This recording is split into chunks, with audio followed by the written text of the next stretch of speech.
Hi everyone, I'm David. Welcome to today's class.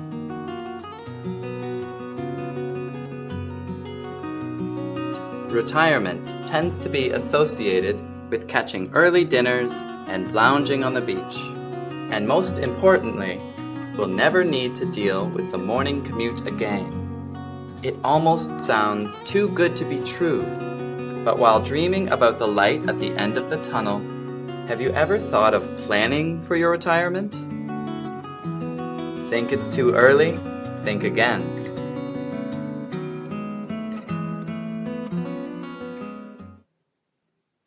We're going to talk about two things in today's lesson. First, we'll discuss why we should plan for retirement. And second, we'll go into how to prepare for retirement.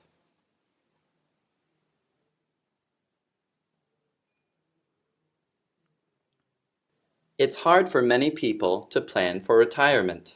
It seems so far away. But retirement is more than sunny beaches and relaxing with our spouses. If we are not prepared physically, mentally, and financially, we could be in for a tough life.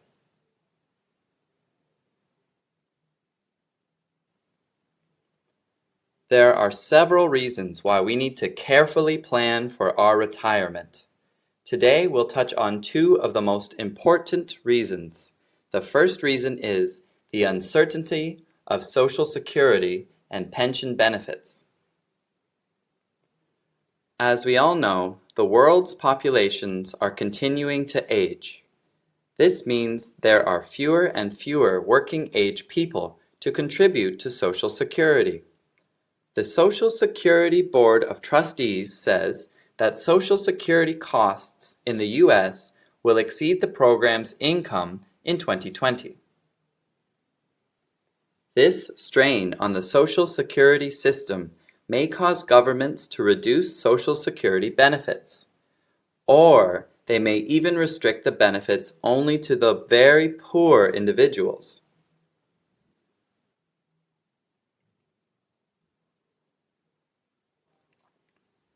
The aging population greatly influences many public pension systems as well, especially in Europe. As more people retire, greater burdens are being placed on the system.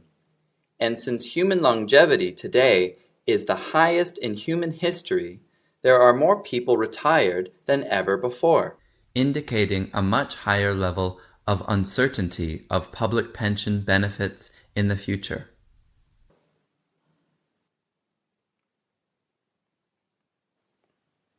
For private pension plans, even though they receive little influence from the aging population, they also have their shortcomings.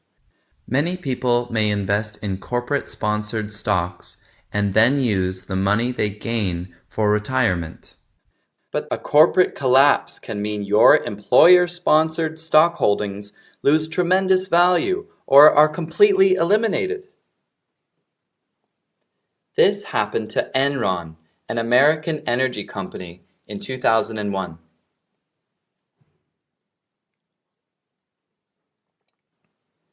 When Enron's stocks were dropping in value, the stock plan subsequently implemented a lockdown period.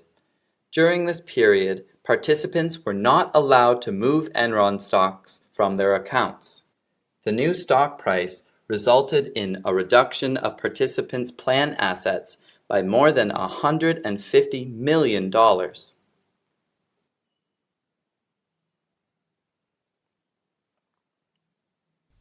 Another kind of private pension plan is defined benefit pension plans provided by the employer.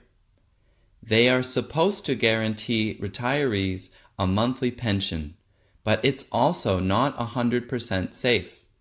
These plans do fail once in a while. For example, in 2006, IBM announced a freeze on its defined benefit plan. This meant that the company stopped funding the plan.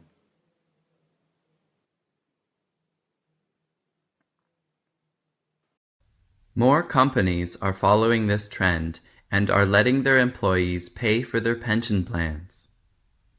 Because of these uncertainties, employers and the government have become unreliable sources of financing. Instead, individuals are being left with no choice but to take the retirement planning into their own hands. And even if the Social Security system in your country may survive, Social Security benefits will never be enough for retirement. The program is intended to be a bare minimum standard of living for your old age. Without your own savings, you'll find it difficult to really enjoy the rest of your life.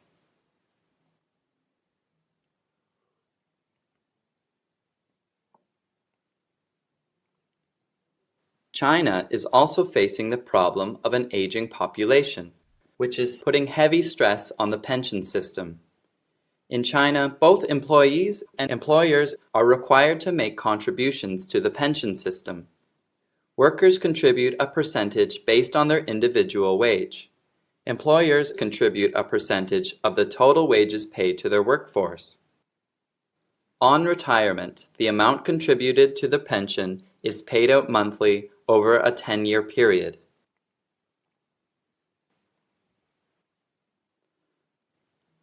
In addition to this pension, the worker also receives general pension payments until they die. These payments are determined by the number of years of employment, the average wage of their city, and life expectancy.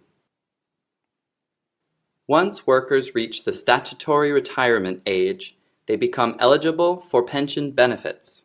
However, one of the biggest problems with the current pension system in China is the legal retirement age.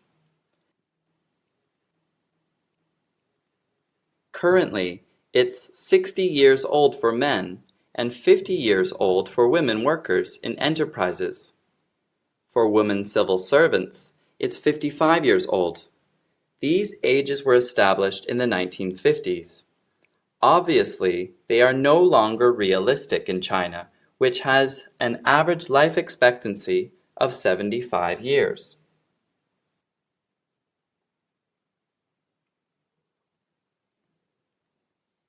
To solve this, the Chinese government has been working on detailed plans for increasing China's legal retirement age. Additionally, the government has been promoting a basic pension for individuals who are not formally employed. This pension requires residents to pay into an individual account for at least 15 years before becoming eligible for a pension on retirement.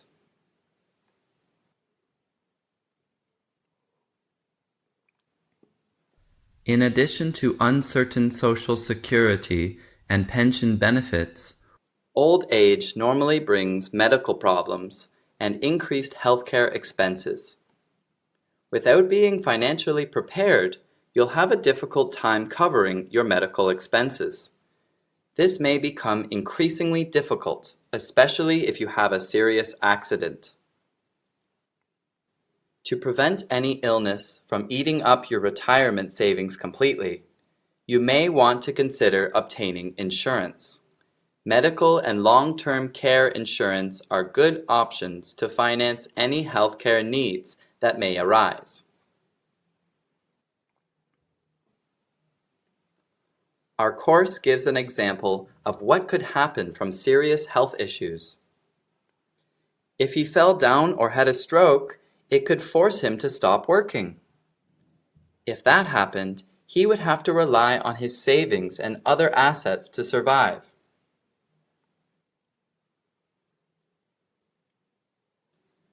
So we know important reasons why we need to plan for retirement. We'll now go into how we should plan. The biggest part of planning for retirement is making sure you are financially prepared. You may be asking the question, how much exactly is enough for my retirement? The answer is that there is no single number that would guarantee everyone an adequate amount. However, it is definitely possible to determine a reasonable number for your own retirement needs. Typically, you'll need about 80% of your current annual salary to maintain your standard of living.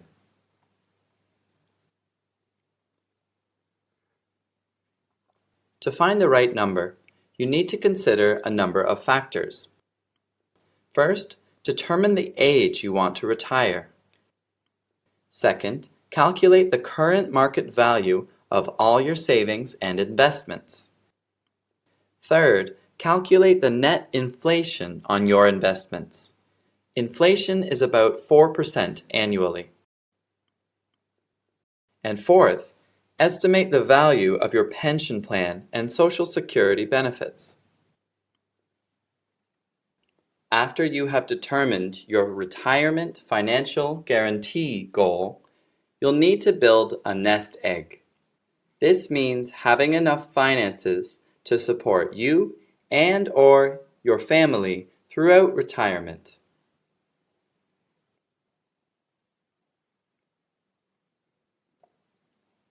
Most likely, the largest source of incoming funds you'll receive to build your nest egg is from your employment income.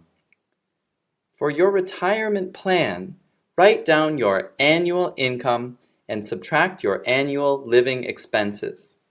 The remaining amount represents the income you have at your disposal. A portion of this can be saved for retirement.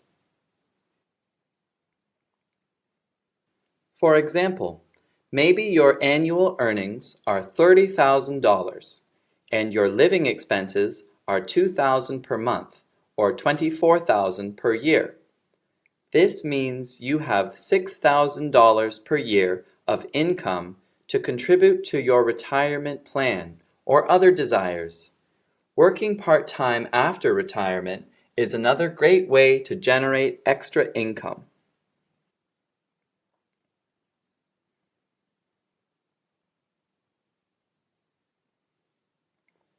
However, the future of our companies and careers can be unpredictable.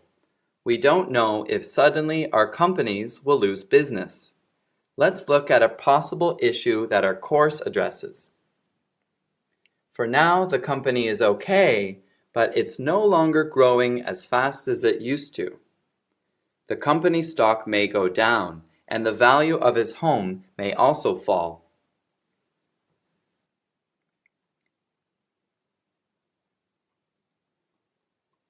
When building a nest egg, it's not enough to solely rely on the income from our jobs. Investing our money is also a crucial aspect because normally one's savings are not enough for retirement. And the sooner you start investing your money, the longer it will earn interest. Not only will you have more money when you retire, you'll need to contribute less cash to your retirement as you get older.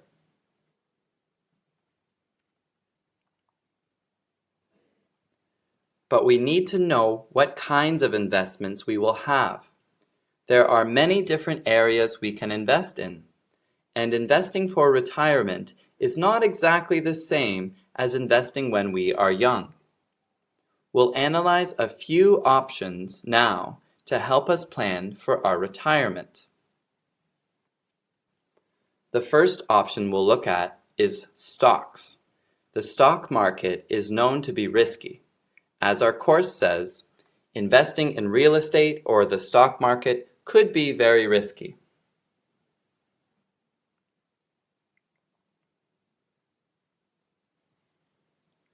With the market's potential for huge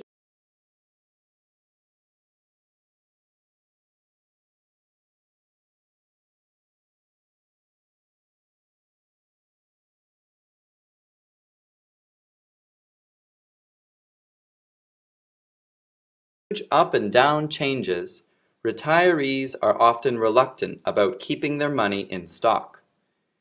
But despite the risks, stocks are still a good option for retirees to consider. One advantage of investing in stocks is diversification. Diversification is a way to manage risk by spreading your money out over a range of investment types. The idea is to put your money in investments that are likely to head in different directions at any given time.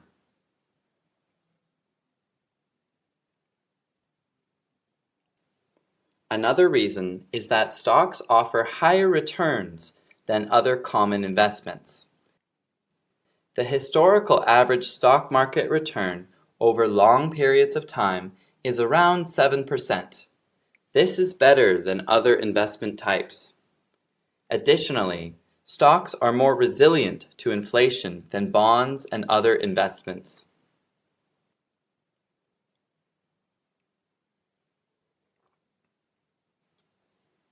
Stocks also provide dividends. A dividend is a distribution of companies' earnings paid out to its shareholders. If you pick the right stocks, not only do the stocks themselves increase in value, but you can get a regular payout in the form of dividends.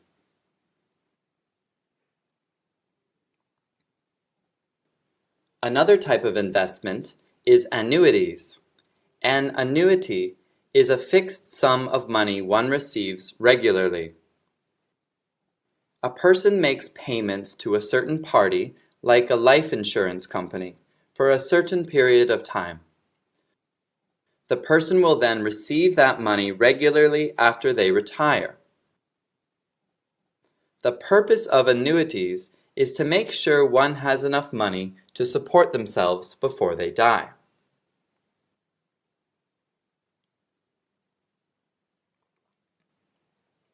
One program that is gaining popularity in China is a house for pension plan. According to one survey, more than 70% of elderly people in Shanghai are open to a house for pension program. Under this program, an elderly person who owns a housing property could deed it to an insurance company or bank. The insurance company or bank would then determine the value of the property and the person's life expectancy. The person would then receive a fixed sum of money every month. Once the individual receives the amount of money stated in the contract, ownership of the property would then be transferred to the insurance company or bank.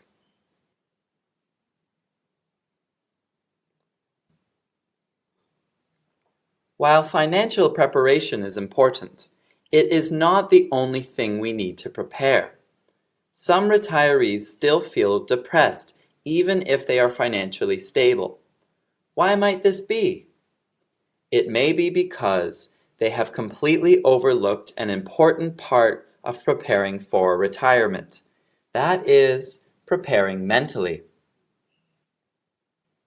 One might say that mental preparation is easy or even unnecessary. But think about how drastically your life will change after you retire. In order to adapt mentally to your new life, you need to take a close look at certain areas of your life.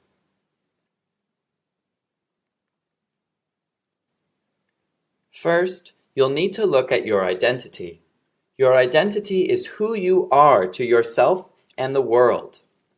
Your career is one part of your identity. When people retire, some of them feel like they lose their identity, since they aren't happy seeing themselves as simply a retiree.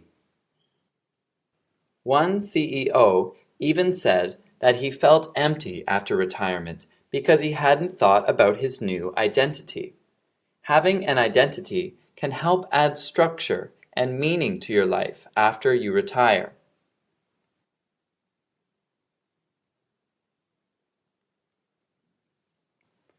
One part of forming an identity is determining your purpose or passion. You may have several goals that you couldn't accomplish in your earlier years for one reason or another. Just like organizations have mission statements, giving yourself one can bring you a sense of purpose once you retire.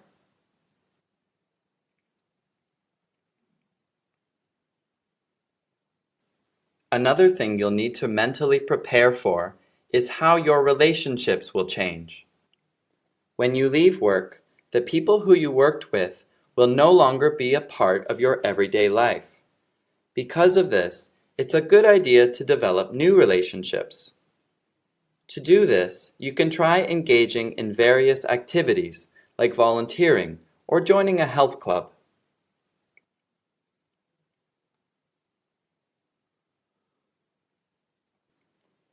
Your relationship with your family members will also change. It's also the perfect opportunity to spend more time with your children and grandchildren. But your relationship with your spouse may change since you'll most likely be spending more time together. This may cause some issues, like getting annoyed with each other about minor things. So make sure you communicate effectively about these issues.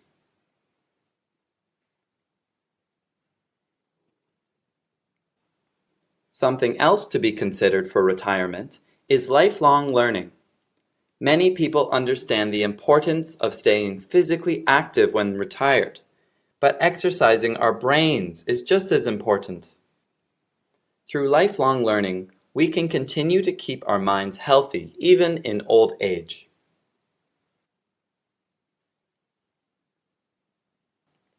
There is a new international movement called the University of the Third Age, or U3A. The aim of U3A is to provide education for retirees. Courses include arts, computers, science, and languages. There are also less educationally focused activities like theater and dance. Each country has its own model for how retirees learn.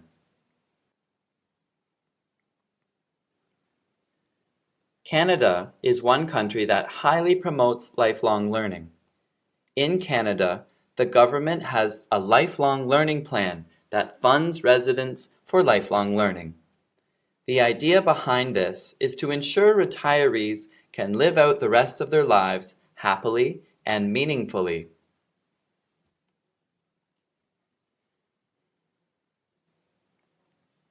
So why is lifelong learning important for retirees? Studies have shown a number of reasons. A study was done on retirees aged 55 to 70 to investigate the effects of U3A educations. Researchers compared retired participants who engaged in U3A education and those who didn't. The results showed that those who engaged in U3A education gained improved memory functioning, better emotional balance, and more health awareness. Further studies have even shown that keeping the brain stimulated in older age via lifelong learning can prevent brain diseases such as Alzheimer's.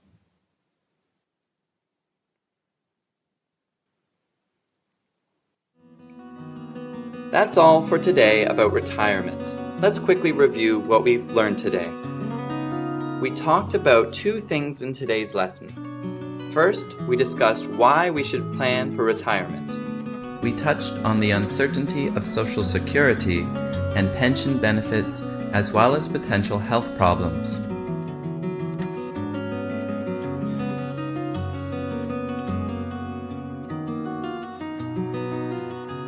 And second, we went into how to prepare for retirement. We'll have to prepare both financially and mentally.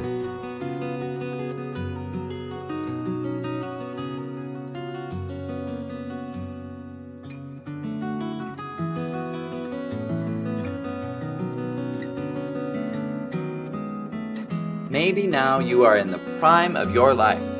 Maybe life feels so good at the moment that you don't have a care in the world. But don't forget, retirement planning is of vital importance to a person's life.